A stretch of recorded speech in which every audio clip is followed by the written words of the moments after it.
Good morning, and a very warm welcome indeed to this Church of the Sacred Heart, and a particularly warm welcome if you are a visitor here for the first time. You're most welcome here.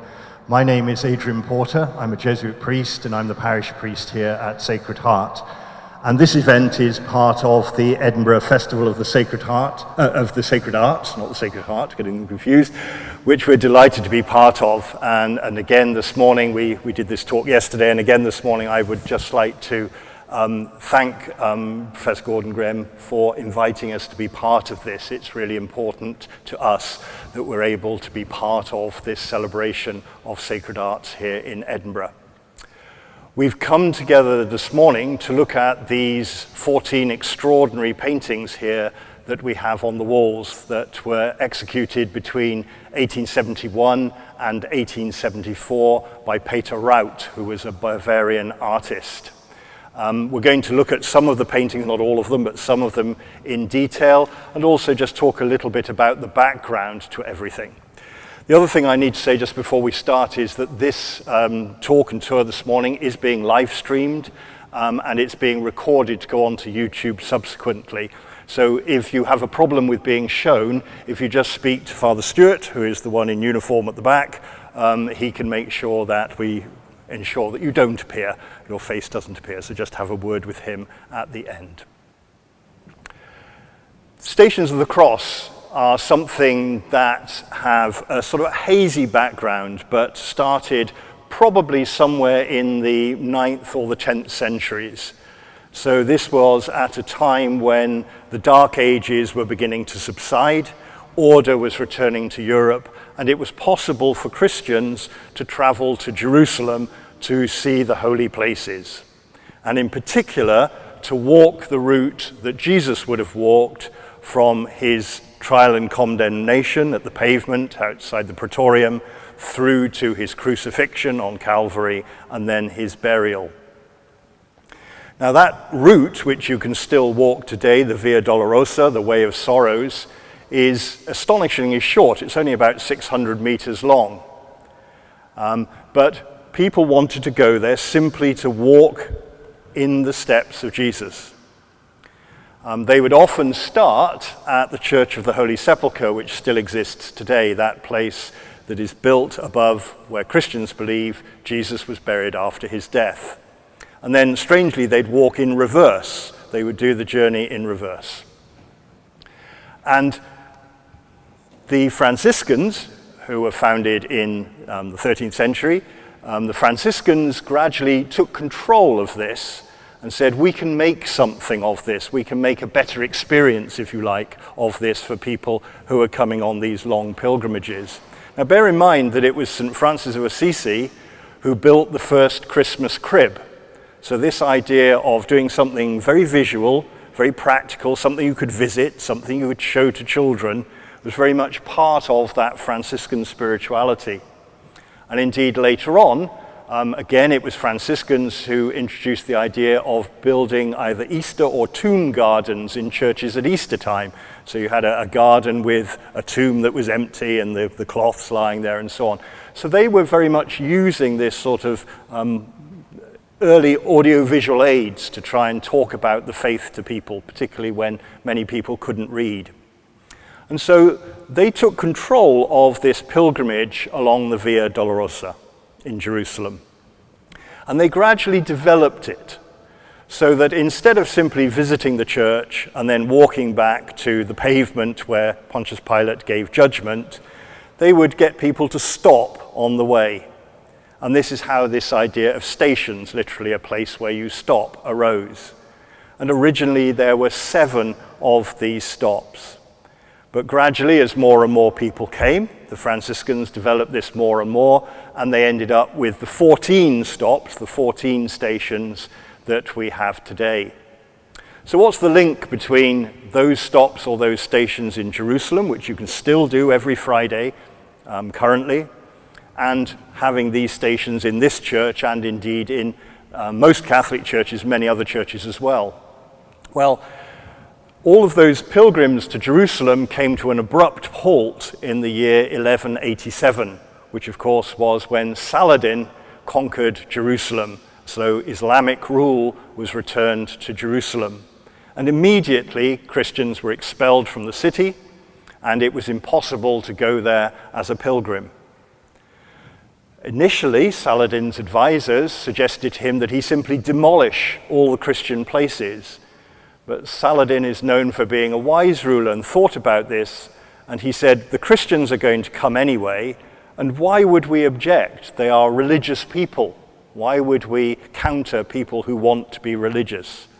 And so Saladin then, after a couple of years, opened up Jerusalem, and Christians began to return and began to do the Via Dolorosa. But then the Western Christian kings, so Richard the Lionheart of England, Philip II of Spain, and the Holy Roman Emperor, rather scored an own goal because they decided to launch a crusade, the Third Crusade, which didn't make Saladin and his advisors very happy. So again, Jerusalem was under siege. That went on for about 4 or 5 years, and at the end of it, famously, Richard the Lionheart decided not to try and take Jerusalem itself. So difficulties remained for Christians in going to that original Via Dolorosa. And so what Christians did is they simply brought that idea of the pilgrim route home to their own churches.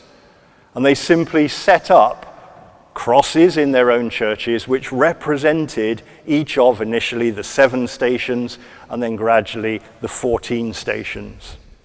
So if you look above every single one of these paintings, there's a small cross. And those are literally the stations of the cross. It's not actually the paintings at all. So it's simply a cross to say this is a point at which you simply stop and you reflect on this particular aspect of the story of Jesus walking from his condemnation by Pilate to his burial. Now, the problem with this, of course, is that if you turn to somebody and said, okay, so what's the 9th station? They'll say, oh, right, the 9th station, let me just work this out.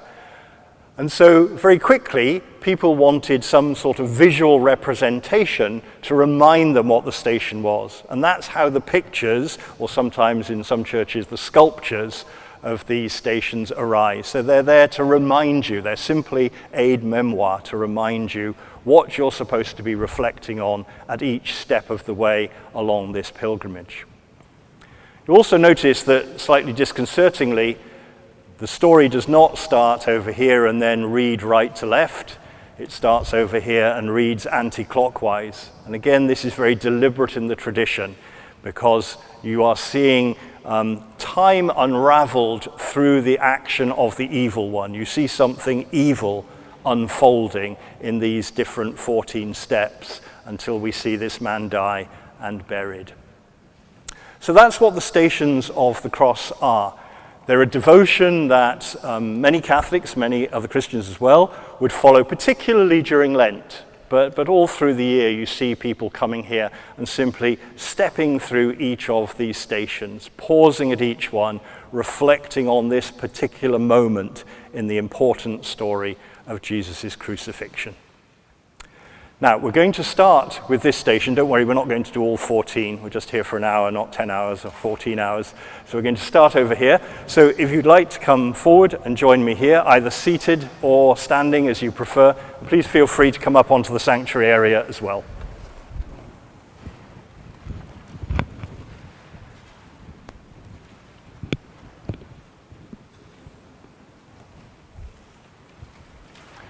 Do come right up. You're fine if you want to come right. Yeah. Yeah, that's fine, you're right. Cassia, if you want to come up, come up.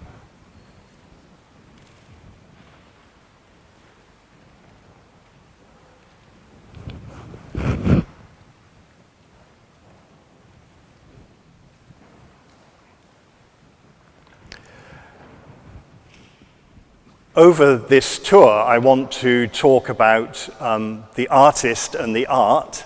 I also want to talk about the images that are being used, some of the symbolism of the images.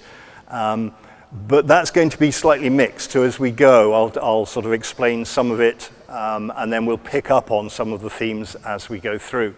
So if we look at this first station, Peter Raut was somebody who belongs to a particular German tradition of art, which is called the Nazarene School of Art. And in the English-speaking world, we know almost nothing about this. There's some literature on this in the German-speaking world, but it's something that isn't very familiar at all in the English-speaking world. And indeed, in the 1950s, people took against this sort of art in general, and much of his art was actually either destroyed or lost. So there's very little left. In fact, this is among the largest collection of his art that you can see anywhere. So each of these stations was done across 4 years. And so you'll see most of them, not all of them, most of them are signed and most of them are dated. And they weren't done in order, because they were subscribed to by people both in the parish here, though it was a very poor parish, so not many people could afford it, but also much richer people were approached and asked, would you provide one of the stations? Each of them cost about £40, which in today's money is about £4,500, £5,000, which strikes me as extraordinarily little. I mean, I think if you commissioned a painting of this size today in oils, this would cost you in excess of £100,000. So I'm not quite sure why they were so cheap. So each of the stations illustrates one step in this story of Jesus. And here you have the beginning of the story where Jesus is before Pontius Pilate, and he is being condemned, and he is being led away to his crucifixion. Notice that the characters are painted with an incredibly narrow depth to them. If you look at the back of the back person and the front of the front person, it's a very, very short distance. And that's very characteristic of the Nazarene way of painting things. Every single figure has great attention paid to him or her. And this is quite unusual. This is something quite distinctive about this way of painting. And that's absolutely deliberate, that you can look at any one of these characters and you will see detail in that character. And that's deliberately there to invite you to put yourself into the painting, for you to think, well, how would I respond? Every single face is responding in some very specific way, and that's carried through in every single one of the stations. There's no individual who is a bit part, a walk-on part. They are all important parts. So what do we see? Well, first of all, you see the governor, Pilate, here sitting on his throne of judgment, which is brought out onto the pavement if you read John's Gospel. And the actual moment that we see is that judgment has been given, and the judgment is that Pilate finds no case against this man. He finds him innocent, and yet afraid of what the Jewish authorities will do, he hands him over to them to be crucified. And it's that moment in Matthew's Gospel where Pilate washes his hands, and that's where we get, obviously, the English phrase, "I wash my hands of this," from. In the background, you see this character here carrying this bundle of rods, this bundle of birch rods, and in it also an axe. And this is a very, very ancient symbol indeed. It comes from both Rome and Greece. The birch rods come from the Etruscan tradition, so very, very ancient Rome. And the axe comes from the Greek tradition, and they're combined to represent the authority of the state. And the idea is that the state, if it judges you guilty, can flog you with the birch rods or execute you with the axe. It's a very, very ancient symbol indeed.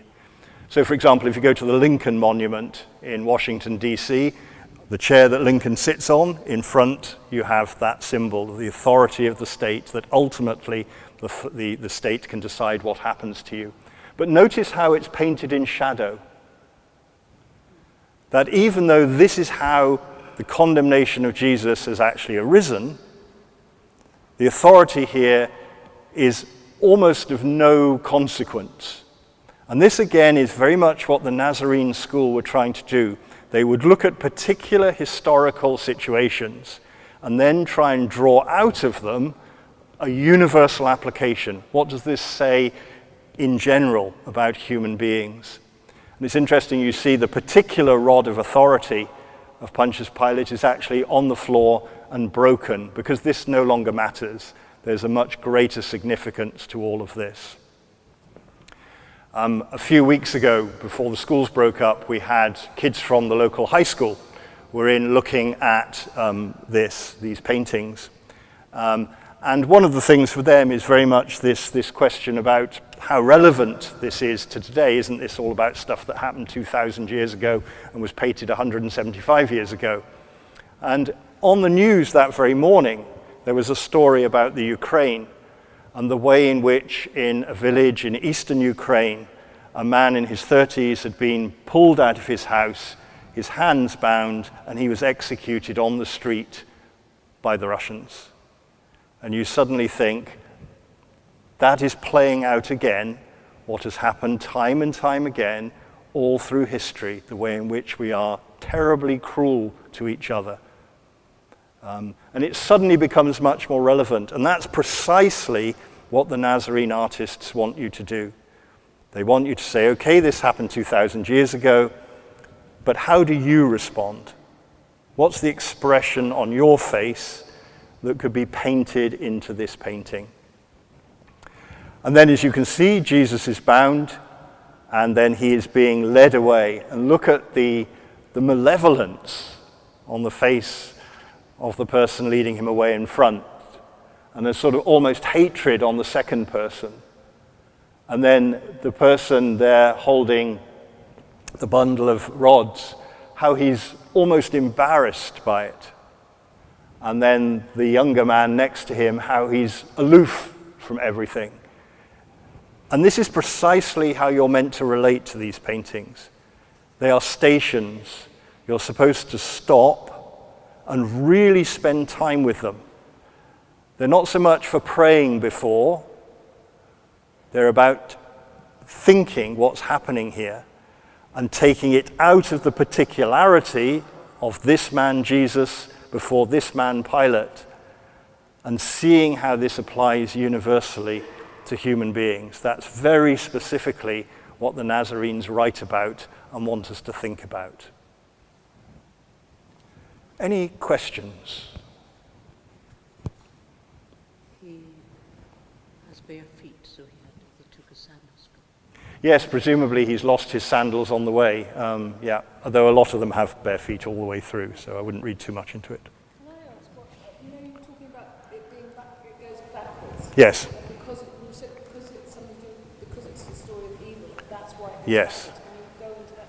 Yes, so I think the notion is that both reading from left to right, which in the Western tradition, whether it's Greek or Latin, is the way you read left to right, but also time is clockwise. And so the idea is that these represent the natural order of things in the godly world, if you like. And so this is arranged fairly deliberately in a way, because if people aren't aware of this, they go over there to start and then realize that's the end of the story, so you have to go the wrong way round, as it were. So that's really the thinking. It's exactly the same, in an Elizabethan stage. Good characters often leave on one side of the stage and the others, baddies, go off the other side of the stage. Okay? Okay. So what I'd like to do now is to look at some of the Nazarene school and the painting technique. So what we're going to do is we're going to look at the 9th station, which is the second one in on the left-hand side here. So if we just move in that direction.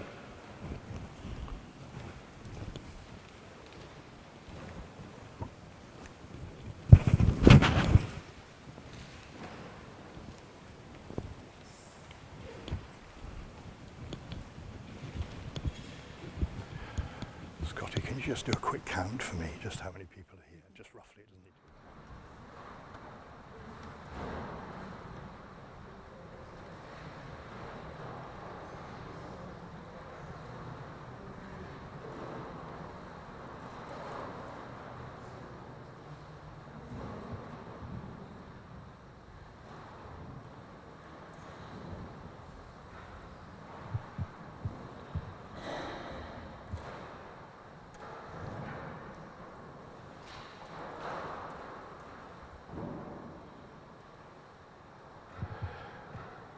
When you look at the story of the 14 stations, one of the things that you will notice is that 8 of the stations have scriptural warrant. In other words, if you go to the Gospels, you will find the story that is being illustrated. And then 6 do not have scriptural warrant. So 6, if you like, are made up. And that worries people sometimes. They say, well, hang on, you can't make up the Gospel, you can't make up parts of this story. But I suppose what they represent is precisely this engagement and this reflection, so that you think, well, this must have happened. There must have been something like this. And it makes the story more real and it expands it. And this would be an example of that on 3 occasions in the stations. Over here on the 3rd station, over here on the 7th station, and over here on the 9th station, you have Jesus falling, which is not described in the Gospels. But the arduous journey carrying the heavy cross, there must have been incidents like this. And I think the purpose of putting this in is to really, just as Jesus falls and stops, so we are stopped in our tracks, just to really let it sink in how horrendous what is going on is. Let me talk a little bit about the Nazarenes. The Nazarene school arose with a group of 6 young men who were at the Art Academy in Vienna in 1810. 2 of the key, probably most people have never heard of the names, but 2 of the key people are somebody called Johann Overbeck and Franz Foer, P-F-O-R-R. I don't know if I'm pronouncing his name correctly, but Franz Foer. And they were very dissatisfied with the art training that they were getting at the Vienna Academy, which was one of the most important academies in Europe at the time, because for at least the first year, they were expected simply to copy the masters. That's all they were allowed to do. They weren't allowed to be creative at all. They simply had to sit day after day, hour after hour, simply copying the masters. And in that way, they learned their trade, they learned their technique. And this group of 6 decided to rebel against that and began in the evenings doing their own artwork and to critique each other's artwork. Now, bear in mind that this is the age of revolution. So Overbeck himself was born in the very year of the French Revolution. And all over Europe, you have these rebellions of different kinds, both political but in other worlds as well. And so this group of artists, of young artists, and they were very, very young when he started his art training. Overbeck was just 16. This group of artists decided that they weren't prepared to spend the years of their lives simply copying other paintings. They wanted to get on and live life and do their own artwork. And so they moved to Rome, and they lived in an old monastery, and they lived like monks. Effectively, they very consciously said, we are living this monastic life dedicated to art. That was their ideal, their goal. And they gradually attracted more people. And because Rome was the center of the art world, it was the center of the Grand Tour, many, many artists from all over Europe would visit them, and they were held in very high regard. Indeed, they were invited at one point to paint murals in the house of the Prussian ambassador.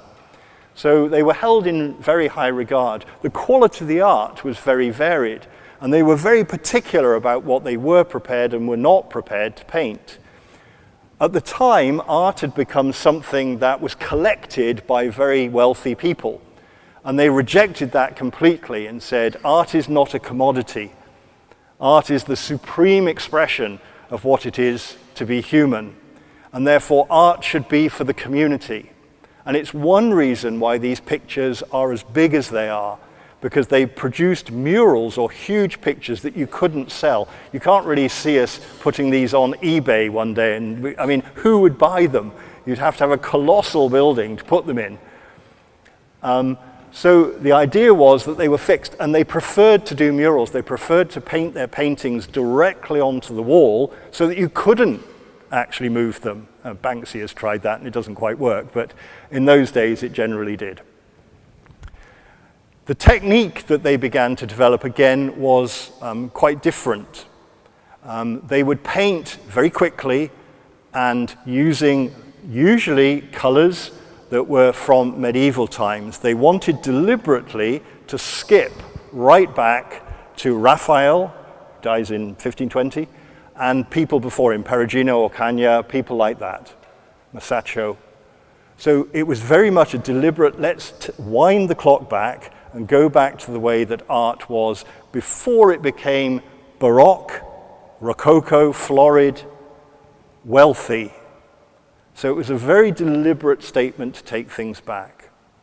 Now this wasn't isolated, because if you look at the time in France, exactly at the same time a debate is going on that the philosopher Jean-Jacques Rousseau gets involved in about music. And the debate is, which is more important, harmony or melody? And it's harmony that has been developing, and Rousseau and others say, no, the melody is the important thing. That's what we should be concentrating on, and the harmony only supports the melody. In history, exactly the same thing happens. If you read Immanuel Kant, at exactly this time, or just slightly before this, Immanuel Kant is saying, history has fallen into the trap of thinking that human beings become more and more perfect. We do better and better and better. Our generation is better than the last, which is better than the last, which is better than the last. And the argument is that this isn't the case, that sometimes you can go back and find a whole society that lives better than we do. And so history is not linear in that sense. And these artists represented that by going back and telling stories. And they wanted to tell, first and foremost, the stories of Christianity, which they saw as the molder of the whole of the culture of Western civilization, but also of their national story. And it was interesting that this group who got called the Nazarenes were called the Nazarenes because they grew their hair long, which was not the custom at the time. They parted it down the middle. If you've seen paintings of Raphael, exactly like Raphael. And they wore very strange German peasant costumes from centuries previously, from the etchings and the drawings of Dürer, because they wanted this to be both pre-Raphaelite, but also they wanted it to be German specifically. There was no major national German school of art at this time, so they were very consciously building something there. Now, our artist, Peter Raut, comes slightly after this. So the Nazarene school begins really in 1810, 1811. It comes to its height very quickly in the 1820s and 30s, where they're beginning to get commissions. They're very well known. There are works by them in most of the big German collections. Not very many other places. It is mostly in German collections. And then Peter Raut comes along, and he's born in a little tiny village called Rum, which is near Innsbruck, and he decides he wants to be an artist, and he goes to the art school in Munich. Now, the art school at Munich is really important because Ludwig I has deliberately set up this art school and the museum to become a competitor to Vienna. He wants this to be the great German school. And he begins to inveigle back some of the Nazarenes from Rome. He himself goes there as crown prince and spends 80 days or something there with them. And he appoints one of them as the director of this big art school in Munich and of the museum in Munich. Now, that man, Peter Cornelius, he leaves before Raut gets there, but he has a huge impact. If you go to Munich, you see his work everywhere, both in churches, but also in civil buildings as well. And so Raut is exposed to this, and he very much sees himself and copies the whole style of the Nazarenes. So what's the style? Well, the style we can see from here. How do they actually make these paintings? Well, they're on canvas, and what they then do is to mix up a chalk paste, which is called gesso in Italian, and then they put the chalk paste on the canvas, and that gives a brilliant white background. But of course, because it's chalk, it would just absorb all the paint very rapidly. So onto that, you take a number of rabbit skins, you boil them up, and you get a disgusting muck, which you then spread, and that gives you a much slicker surface. Then it's onto that surface that they painted. They painted very quickly, and the paint is incredibly thin. If you look at these, you might not think they're oil paintings. We're used to oil paintings having real texture. These have absolutely no texture whatsoever.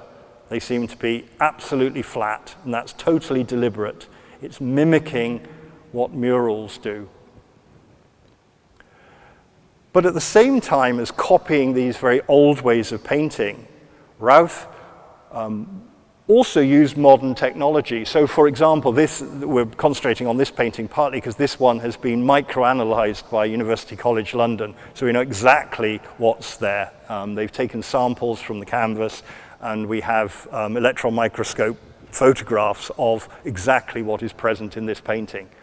So for example, the Jewish priest in the middle of here in the blue cloak with the slightly strange hat, that blue would have been absolutely stunning to them. Nobody would have seen that blue before. It was literally a new blue.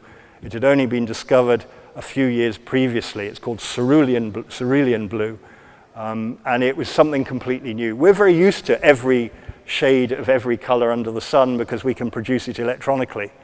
Whereas remember, at this time, there's a limited number. You can mix things all kinds of different ways, but a limited number of colors are used. So that would have been really striking as something different and something new.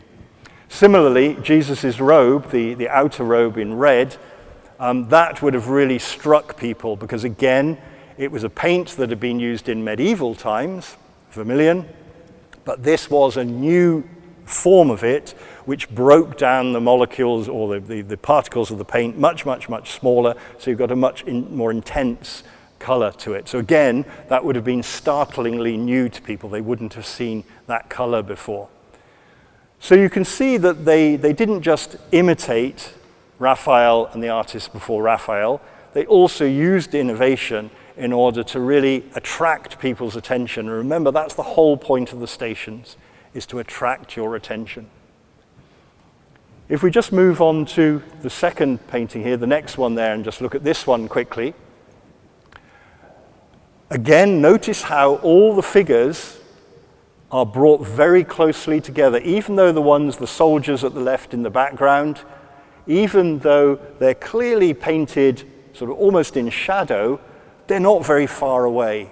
And you have this very limited depth to every single one of these paintings. You notice how Jesus is being stripped of his garments. And again, you need to begin to read the code in the painting, which again comes from medieval times. And the code in the painting is that Jesus is often shown with a blue inner garment and a red outer garment. Why? Because the blue represents his divinity. This is Jesus as God. And the outer garment in red represents the earth, represents his incarnation, his humanity. So you have his divinity hidden by his humanity. But look at what's happening in this painting. It's making a really challenging theological statement. The red robe has been taken away by the soldier on the left of the picture. But very cleverly, he's painted the soldier on the right of the picture with a red costume as well. So it gives that sort of band of red behind Jesus. But what is being stripped away is the blue, is his divinity now, as he's being stripped. And what's left, his actual body, his humanity again. There's a theological challenge to think about, who is this person? Is this a human? Is this a god? Is this a God-man? It's that story that has gone all through the theology of the ages, is really dramatically represented here in this particular painting. Any questions at this point? Just take a pause. Yes?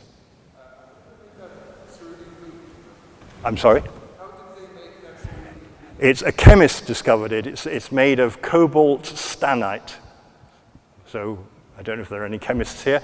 I think that's some kind of compound of cobalt and tin, but you'd have to ask a chemist to know for sure.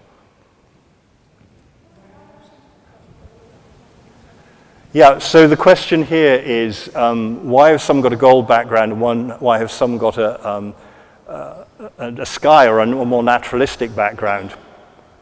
It's because before about the year 1480, religious paintings almost always have a gold sky because it represents this other dimension. It represents heaven or the spiritual. And that changed towards the end of the 15th century. And people started doing more naturalistic backgrounds. So what Routh is doing is something very particular. He's saying, this is how I see these paintings. It's as though they were painted in the latter part of the 15th century. Now it's interesting that the gold, by the way, is gold. It's real gold. And it's put onto the canvas in a very particular style. It's called mordant gilding. So essentially they lay down this glue, and then they drop layers of gold onto the glue, and the gold just sinks into the top layer of the glue. Again, we can tell this from the microscopic analysis of the canvas. It's not very bright. It's not meant to be bright because it's not meant to distract you. There's another kind of gilding which we're more used to in this country, which is called water gilding, where you drop the gold foil and then you burnish it wonderfully with a wolf's tooth. I'm sure you all have a wolf's tooth in a drawer somewhere, and you burnish it so it shines. This kind of gold doesn't shine in the same way. Sometimes it's then tooled, so it's patterned, and I wonder whether those two are actually tooled, where you just make little indentations with a tool into the gold just to make it sparkle. And indeed, when the sun, I'm sorry you've come on such a dull day, but when the sun shines through the lanterns here, the pictures, particularly on this side, can look really spectacular with the gold. The gold's also interesting because it doesn't disappear from Western art. It always stays there in Eastern art. If you buy, we've got some Greek icons in the shop there. If you buy a Greek icon, the gold is still there. Religious paintings still have the gold background. But it migrates in the Western tradition. So what happens? It moves to the nimbus or the halo around the head of Jesus and Mary and the saints. So that's now where the gold is. But it also, interestingly, migrates to the frame. If you ever wondered why Western paintings are framed usually in gold, I mean, these are not very gold, but they're sort of gold. The gold of the sky migrates to being the frame. So it's saying you're looking through a window at the sacred, essentially. There was another question, yes. Will the colour have changed much since the painting? Well, it had, but these were restored in 1999, 2000, something like that. So they were all restored at a cost of about £260,000. So when you think what they originally cost and what the restoration cost, but they've all been restored, they've all been rebacked, several of them have been sampled for analysis, so we know exactly what the paint is and how it was put on and so on. Yeah. Okay. So the next one we're going to look at is over here. So if we move to number 4.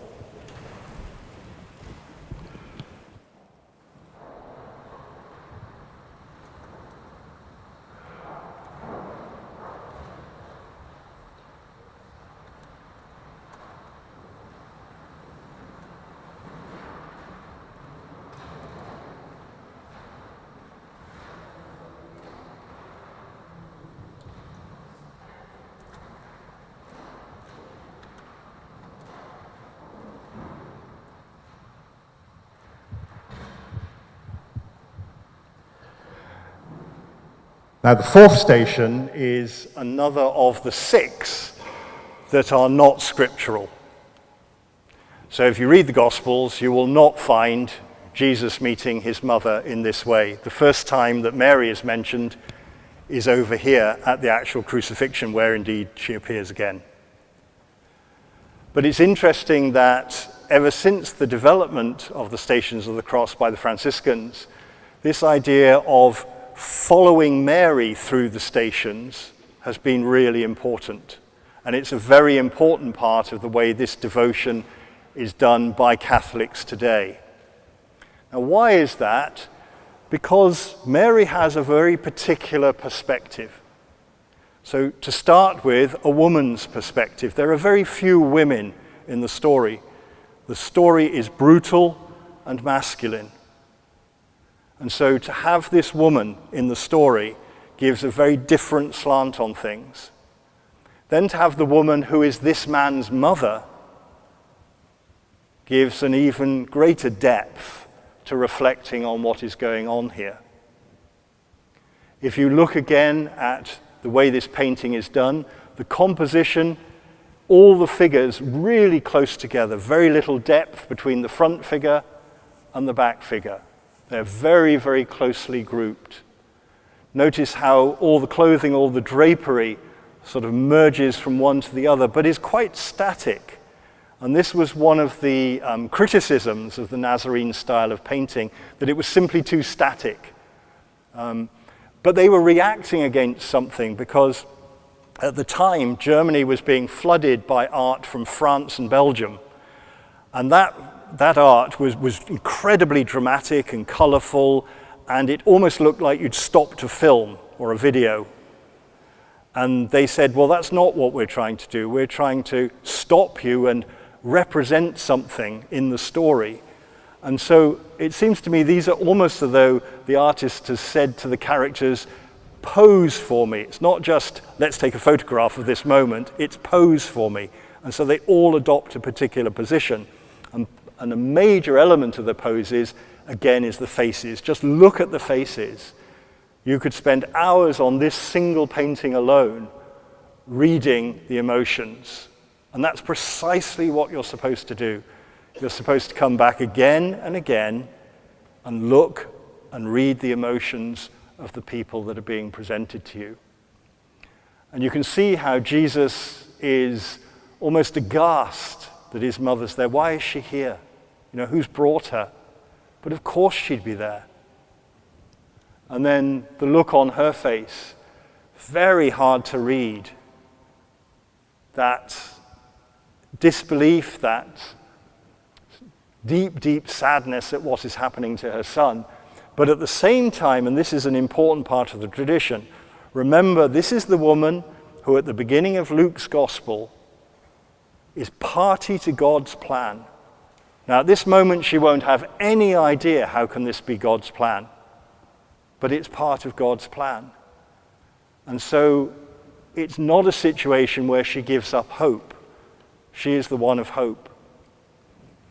Notice in front of her, sort of clinging to her, you have Mary Magdalene with the red hair, and she reappears again. Notice the soldier behind with the nails and the hammer. It's heartrending how he's showing her these things, saying, look here, we're about to bang these nails into your son. It's horrendous what's going on here. And to anybody familiar with particularly the Catholic tradition of art, there are images of the sorrows of Our Lady of the Seven Dolours. And these are these somewhat graphic images where there are 7 swords that pierce Mary's heart. Again, reflecting in an artistic way what it says in Luke's Gospel, beginning of Luke's Gospel. And those nails are held in exactly the same way. This is part of the suffering that will be borne down on Mary through the crucifixion of her son. Now that whole Marian tradition, bringing Mary into the story and seeing things through Mary's eyes, takes a real step forward in the 13th century when there is a hymn that is written. Now, there's a bit of an argument about who wrote the hymn exactly.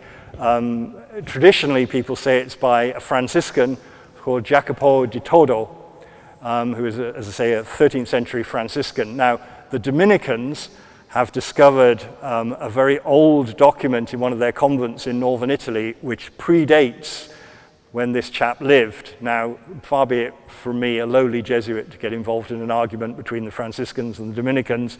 So there's some debate about who wrote this hymn. But it's a very simple hymn in Latin, and it's the hymn Stabat Mater Dolorosa, which you may know because all kinds of composers have set this to music over the ages. 20 verses, again telling of the steps, not the same steps, different number. Very, very briefly, each verse has 3 lines. Each line has 4 feet. They rhyme, very, very simple. And the plain song melody that goes with it is one of the most beautiful melodies in plain song. and it's used to accompany the movement between these stations. And again, it gives us that other perspective. Here's the perspective of this woman on what is going on. And that's become a very strong and important part of the way this is represented. And I think it's why, because Routh would have been very familiar with this, both with the poem, with the tune, he then puts Mary into these paintings. Here she is again, here she is again, here she is again, here she is again. Any questions? The hymn itself is the Stabat Mater. Yes, Stabat Mater. M-A-T-E-R. Okay. And Stabat is quite important because, again, if you think about that, Stabat Mater Dolorosa, the mournful mother stands. It's all in the wrong order. You know, in Latin, the verb needs to come at the end, really, and it's deliberately at the beginning. And again, it's about the stations. It's stand. Stand here and see what's going on. Stand your ground, watch, listen, think, reflect, respond. That's what it's asking you to do. That's what stations do. You know, you can't just whiz past these. They are arresting. They stop you and invite you to be stopped. Now that's a bit of a problem in this church sometimes because, not when I'm preaching obviously, but often when David's preaching and it's getting a little boring in the middle, people will start their gaze just wandering around the church because they are so arresting. So in fact it works both ways for us. There was also a feeling that the crucifixion, of course, for Christians is not the end. And so in fact there was a mural painted up here. That whole chancel arch was an enormous mural of the resurrection, which somebody else then decided to whitewash at some point. It's still under there, so we're looking at it again. But yes, that might balance things between the crucifixion and the resurrection. Okay, last part of the journey. So if we just move on then to the 13th station.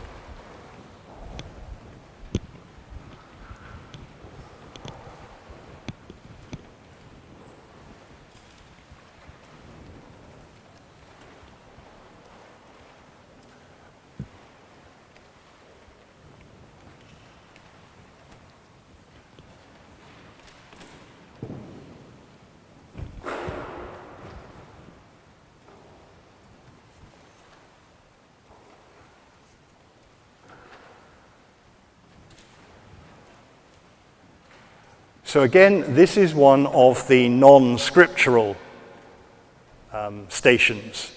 At no point in the Gospels does it say that Jesus was taken down from the cross and placed in the arms of his mother. But it's almost inconceivable that something like that didn't happen. So it's a piece of spiritual imagination.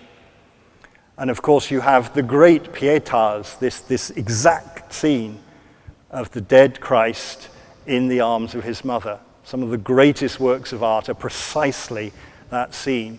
And so here it is in the station.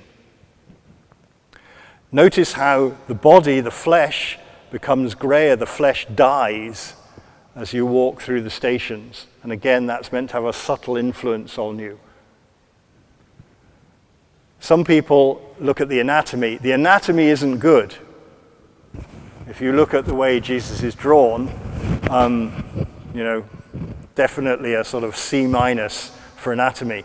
And this is because they didn't bother with that technical drawing skill. They didn't do that. They wanted to rush into production. And in a sense to them, it didn't matter. You know it's a human being. You don't need to have it anatomically correct. Notice again how the grouping is incredibly narrow. Notice again you have Mary Magdalene, bottom right. You have Mary in the center with the dead Christ. You have St. John. Just moments before this, remember, Jesus has said from the cross to Mary, "This is your son," to John, "This is your mother." You know, it captures that moment. And then interestingly, while you contemplate on the front here, notice right at the front, that sign which Pilate has written in Latin, Greek, and Hebrew, though he didn't manage to get all of those onto the painting, is now discarded at the side. Why? Because it's no longer important. This whole thing has taken on a universal significance beyond the moment that it happened. And then in the background, you have who I presume is Joseph of Arimathea, who seems to be bargaining with the chap in charge of crucifixions for the nails and for the crown. And again, remember that the Nazarene school come out of Rome, and in Rome you can see the nails, you can see the crown. Now, whether they're the actual nails or crown is obviously a matter of great debate. But nonetheless, that's the claim for them. A whole church, a whole basilica has been built around them. And the idea that these are things which assist people in their meditation and their reflection. It was interesting, that sometimes we can think, oh, seriously, in this day and age? What was the first thing that was rescued from Notre Dame as it burnt to the ground? It was the thorns of the crown of thorns. Now, again, whether you believe they're the thorns of the crown of thorns or not, that was the number one thing the Paris Fire Brigade rescued. It's a hugely important cultural artifact. Why? Because it's part of this story. And again, you see that represented here. And then finally, you move on to the very last station. Jesus is laid in the tomb, and the story comes to an end.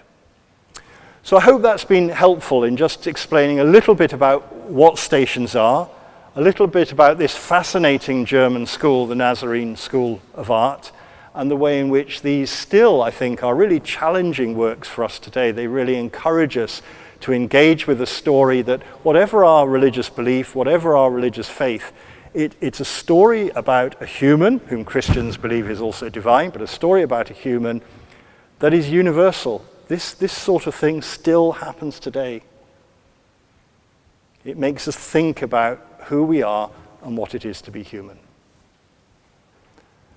Thank you very much indeed for coming. I hope you enjoyed that. And please do go to other events in the Festival of the Sacred Arts. There's a wonderful menu of things happening. James Macmillan being interviewed at St Mary's Cathedral tonight. Wonderful menu of things happening over the week. So please do join us for some of the other events. Thanks very much indeed. Thank you.